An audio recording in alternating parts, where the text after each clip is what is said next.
السلام علیکم ناظرین، میں ہوں امداد سومرو۔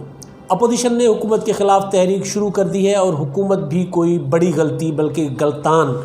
کرنے کی تیاری کر رہی ہے۔ جو کچھ وزیر اعظم عمران خان صاحب کے بیانات، انٹرویوز اور ان کے ترجمانوں کے بیانات سے نظر آ رہا ہے، اس سے لگ یوں رہا ہے کہ حکومت کسی بڑی مہم جوئی جو ہے وہ کرنے کا سوچ رہی ہے۔ وہ کوئی بڑی گرفتاری ہو سکتی ہے یا کوئی ایسا ایک قدم ہو سکتا ہے جس کے بعد جو اپوزیشن کی تحریک ہے وہ مزید تیز ہو سکتی ہے، ایجیٹیشن میں بدل سکتی ہے۔ آج سے آغاز ہوا ہے، لاہور میں مظاہرہ ہوا، مسلم لیگ نون نے کیا شہباز شریف کی گرفتاری کے خلاف، اور اس مظاہرے میں بڑی تعداد میں لوگ شریک تھے، شدید نعرے بازی کی گئی۔ کل پیپلز پارٹی کراچی میں ایک ریلی نکالنے جا رہی ہے، گو کہ وہ ریلی ہوگی تو کراچی میں جو کچھ روز قبل ایم کیو ایم نے ایک ریلی نکالی تھی علیحدہ صوبے کے لیے، اس کے جواب میں، لیکن ساتھ ساتھ جو کراچی کے مسائل جو وفاقی حکومت سے ریلیٹڈ ہیں، جس میں لوڈ شیڈنگ ہے، بجلی کی گیس کی لوڈ شیڈنگ ہے یا دیگر امور ہیں، اور خاص طور پر ایک معاملہ جو سندھ کے جو جزائر ہیں اس کو لے کر جو کنٹروورسی شروع ہوئی ہے، تو وہ معاملات ہوں گے، لیکن ان پر تو خیر جو جزائر والا معاملہ آگے چل کر کسی اس میں ویلاگ میں ذکر کریں گے۔ لیکن جو میں نقطہ یہاں پر جو کرنا چاہ رہا ہوں، سامنے لانا چاہ رہا ہوں، وہ یہ کہ حکومت تیزی کے ساتھ جو ہے وہ مہم جوئی کے طرف جا رہی ہے۔ کل وزیر اعظم نے جو حکومتی ترجمانوں کو کہا تھا کہ جناب اپوزیشن کو بھارت نواز ثابت کریں، آج صبح سے لے کر اب تک جو ٹی وی چینلز آپ دیکھ رہے ہوں گے تو مسلسل حکومتی ترجمان اسی کوششوں میں لگے رہے، یہی بیانات دیتے رہے کہ اپوزیشن کی تحریک کو اور خاص طور پر نواز شریف کو بھارت کی حمایت حاصل ہے۔ لیکن یہاں پر بھی معاملہ اب رکا نہیں ہے۔ آج وہ شیخ رشید صاحب نے ایک اسٹیٹمنٹ دی جو سننے کے بعد مجھے ایک سندھی کا محاورہ یاد آیا، اچھی داڑھی اٹو خراب،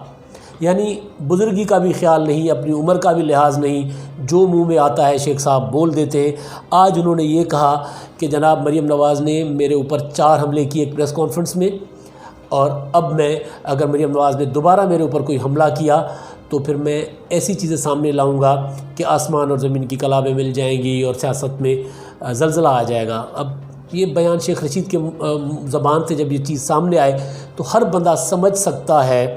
کہ شیخ صاحب کیا کہنا چاہ رہے ہیں یا شیخ صاحب کیا کر سکتے ہیں زیادہ سے زیادہ، کیونکہ اخلاقیات شاید کبھی شیخ رشید صاحب کے آس پاس سے گزری نہیں۔ نواز شریف کے ساتھ تھے تو محترمہ بے نظیر بھٹو صاحبہ کے خلاف جو بد اخلاقی اور جس طرح کی زبان وہ استعمال کرتے رہے، بعد میں اس پر نواز شریف صاحب خود بھی کانوں کو ہاتھ لگاتے رہے، اور اب جب وہ بلاول بھٹو کے متعلق کوئی بات کرتے ہیں تو اب مطلب کوئی بندہ وہ گھر میں بیٹھے، ایسی باتیں ہوتی ہیں شیخ رشید صاحب کی کہ کوئی بندہ گھر میں بیٹھے، ڈرائنگ روم میں بیٹھے اپنی فیملی کے ساتھ وہ باتوں پر تبصرہ تک نہیں کر سکتا، اس طرح کی وہ زومانی باتیں کرتے ہیں۔ اور آج انہوں نے مریم نواز کے لیے جو دھمکی دی ہے، آپ سمجھ سکتے ہیں شیخ رشید صاحب کے پاس اور کیا ہوگا، مطلب مریم نواز کے متعلق اور کیا وہ مطلب کوئی بھی جھوٹی سچی کہانی گھڑ کر وہ سامنے لائیں گے، بدنام کرنے کی کوشش کریں گے، وہی کردار ادا کریں گے جو ہمیشہ وہ کرتے آئے ہیں۔ سیاست میں سیاست کو گندا کرنے کے لیے وہ جو کچھ کرتے آئے ہیں، ظاہر ہے وہی کچھ کریں گے۔ یہیں سے مجھے لگ رہا ہے کہ حکومت کس حد تک جو ہے وہ ذہنی انتشار یا بدحواسی کا شکار ہے، یا ڈیسپریٹ ہو کے جس طرح حکومت اپنے وزراء کو جس طرح چھوڑ دیا ہوا عمران خان صاحب نے کہ جو منہ میں آئے کہہ دیں، اسے صاف نظر آ رہا ہے۔ ابھی آج پہلا مظاہرہ تھا، جو میرے پاس ایک لسٹ ہے، فہرست جو میرے پاس آئی ہے، وہ ابھی اس میں اس کو حتمی شکل ابھی دے رہی مسلم لیگ نون، لیکن جو مریم نواز کے لیے پروگرام مرتب کیے گئے ہیں، یہ اصل میں حکومت کے یا وزیر اعظم عمران خان کے لیے ڈراؤنا خواب ثابت ہو رہے ہیں کہ مریم نواز جس تیزی کے ساتھ، یا مسلم لیگ نون اور پیپلز پارٹی جس تیزی کے ساتھ اس تحریک کو آگے بڑھانا چاہتے ہیں، مولانا فضل الرحمان صاحب یہ سارے مل کر، تو اس سے حکومت جو ہے وہ بھوکلاٹ کا شکار جو ہے وہ ہو رہی ہے، اور اسی وجہ سے اس طرح کے بیانات دیے جا رہے ہیں جس کا اخلاقیات سے بھی کوئی تعلق نہیں، جس کا سیاسی اخلاقیات سے تعلق نہیں ہے، یا جو آپ مطلب ایک لمٹس ہوتی ہیں نا سیاست کے اندر بھی، ریڈ لائنز ہوتی ہیں، وہ ریڈ لائنز کراس کی جا رہی ہیں۔ اس کے پیچھے ظاہر ہے یہ بوکھلاہٹ ہے کہ اپوزیشن سنجیدگی کے ساتھ کیونکہ وہ ایک تحریک چلانے جا رہی ہے۔ اب اس میں جو مریم نواز کے پروگرام سامنے آ رہے ہیں، اس میں 16 اکتوبر کو وہ گجرانوالہ میں ایک جلسہ کریں گی، ریلی کریں گی، اور اس کے ساتھ ساتھ انہوں نے پھر راولپنڈی میں بھی جانا ہے۔ 15 کی راولپنڈی کی تاریخ آئی ہے، لیکن ابھی وہ یہ تاریخیں کنفرم ہونی ہے سوائے گجرانوالہ کے، کیونکہ گجرانوالہ کی اناؤنسمنٹ مریم نواز خود کر چکی ہیں۔ اس کے بعد انہوں نے اسلام آباد جانا ہے، مظفر گڑھ جانا ہے، نواب شاہ عمر کوٹ کا بھی پروگرام ہے، سرگودا، فیصل آباد، ساہیوال، ملتان، گو کہ پاکستان کے ہر شہر اور خاص طور پہ پنجاب فوکس ہوگا مریم نواز کا۔ اگر آپ کو یاد ہو کہ مریم نواز کو جب آخری بار گرفتار کیا گیا تھا تو وہ پنجاب میں اسی طرح کی ریلیز نکال کر انہوں نے منڈی بہاؤالدین میں ریلی نکالی تھی۔ اس کے بعد وہ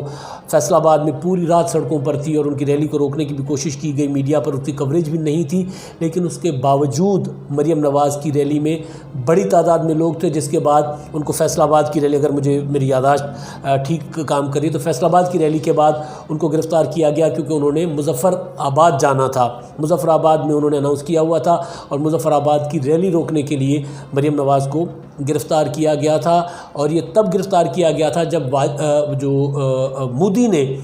مقبوضہ کشمیر کی اسپیشل جو حیثیت تھی وہ ختم کر دی تھی، اور اس کے خلاف مریم نواز نے ریلی کا اعلان کیا تھا۔ اور اسی اب مریم نواز یا اس کے والد یا ان کے جو اتحادی ہیں ان کو خان صاحب جو ہیں مسلسل یہ کوشش کر رہے ہیں یہ ثابت کرنے کی کہ جی وہ بھارت نواز ہیں۔ ریلی بھارت کے خلاف جو ریلی مظفر آباد میں مریم نواز نے نکالنی تھی، اس ریلی کو روکنے کے لیے مریم نواز کو گرفتار عمران خان کی حکومت نے کیا تھا، لیکن باوجود اس کے ہم کسی سیاستدان کو یا کسی سیاسی قوت کو پر اتنا بڑا تہمت نہیں لگا سکتے جتنی خان صاحب لگا رہے ہیں۔ خان صاحب کا جگرا ہے کہ وہ ایسی بات کر رہے ہیں جس کا کل پہرا بھی نہیں دے سکیں گے۔ ظاہر ہے یہ پاکستان کی سیاست میں پہلے بھی ہوتا آ رہا ہے۔ اور دوسرا یہ کہ جو تحریک جس کا مقابلہ حکومت کرنے کی کوشش کر رہی ہے، ظاہر ہے حکومت جیسے میں نے پہلے کہا کہ کوئی ایسا مہم جوئی کرے گی جس سے اس تحریک کو مزید تقویت ملے گی۔ لوگ جو اپنی قیادت کے خلاف اس طرح کی باتیں یا اقدامات دیکھیں گے تو وہ جڑیں گے، چاہے وہ پیپلز پارٹی کے لوگ ہوں، چاہے مسلم لیگ نون کے لوگ ہوں۔ جب پی ڈی ایم کی قیادت مسلم لیگ نون، پیپلز پارٹی یا مولانا فضل الرحمان یا ان کے لوگوں کے خلاف کوئی اگر ایکشن ہوتا ہے تو ظاہر ہے وہ لوگ جو خاموش کارکن ہوتا ہے، بیٹھا ہوتا ہے، وہ بھی پھر اس کی بھی عزت کا مسئلہ ہوتا ہے، اس کی غیرت اور انا کا مسئلہ بنتا ہے، کیونکہ ہر بندہ جس بھی پارٹی میں ہو وہ اپنی پارٹی کو فیملی سمجھ کے اس کے ساتھ چلتا ہے۔ تو ظاہر ہے وہ لوگ جو جڑ نہیں پا رہے تحریک کے ساتھ وہ بھی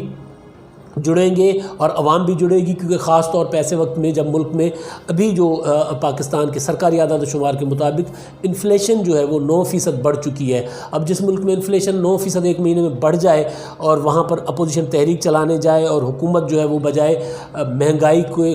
کو کنٹرول کرنے کے، لوگوں کے مسائل حل کرنے کے، اپوزیشن کو ملک دشمن ثابت کرنے کی کوشش کرے تو ظاہر ہے پھر لوگ بھی اس تحریک میں جڑیں گے، کیونکہ لوگوں کے اپنے مسائل بھی ہیں۔ اور حکومت اس جماعت کی ہے جو بڑے بڑے جلسے تو کر سکتی ہے،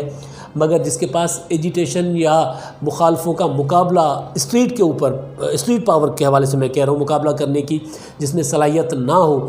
وہ پارٹی یا وہ حکومت اگر کوئی بڑی مہم جوئی کرے گی تو ظاہر ہے اس کا نقصان خود ہی اٹھائے گی اور اس کا فائدہ اپوزیشن کو ہوگا۔ آپ کو یاد ہوگا کہ جب ججز بحالی تحریک میں پی ٹی آئی کا ایک کارکن تھا نوجوان، اور اس کو میڈیا کے سامنے وہ آیا کسی ٹی وی چینل کے ساتھ، اس نے شکوہ کیا تھا کہ بڑا معصومانہ انداز میں، بھائی دیکھیں نا ہم انقلاب لانا چاہتے ہیں اور پولیس ہمیں مار رہی ہے، اگر پولیس ہمیں مارے گی تو ہم انقلاب کیسے لے آئیں گے۔ یہ عمران خان صاحب کی اسٹریٹ پاور ایسی ہے۔ ظاہر ہے وہ کیونکہ نئی سیاسی جماعت تھے، نئی سیاسی قوت ہے، انہوں نے کبھی کوئی ایجیٹیشن چلائی ہی نہیں سوائے بڑے بڑے جلسوں کے، اور وہ جلسے بھی کس طرح ہوتے تھے وہ بھی سب کو پتہ ہے۔ تو اب اگر وہ جو کچھ کرنے جا رہے ہیں یا جو شیخ رشید صاحب فرما چکے یا جو کچھ عمران خان صاحب کے دوسرے ترجمان جو اتنے غیر اہم ہیں کہ دل ہی نہیں کرتا کہ ان کا بندہ نام بھی لے، کیونکہ وہ بھی جو پہلے ان کے معاون تھے، دو چار جو بوریا بستر لپیٹ کر چلے گئے، جیسے ان کو عہدے سے ہٹایا گیا تو یہ بھی ان کی طرح چلے جائیں گے، اس لیے وہ غیر اہم لوگوں کا نام لینے کی ضرورت نہیں۔ لیکن کیونکہ شیخ رشید مسلسل میڈیا پر آ کر اس طرح کی سیاسی اخلاقیات کو لتاڑ رہے ہیں تو اس لیے میں نے سوچا کہ ان کا کم از کم ذکر کر لیں کہ وہ جو کچھ کرنا چاہ رہے ہیں یا کرنے جا رہے ہیں، ظاہر اس کے پیچھے ان کو عمران خان کی تائید اور حمایت حاصل ہوگی اور ایک حکمت عملی کے تحت کریں گے۔ لیکن اگر ایسی کوئی مہم جوئی کی گئی، ایسی کوئی اخلاقیات سے گری ہوئی چیز سامنے لائی گئی تو وہ حکومت کے خلاف ہی جائے گی۔ آج تک کے لیے اتنا ہی، اللہ حافظ۔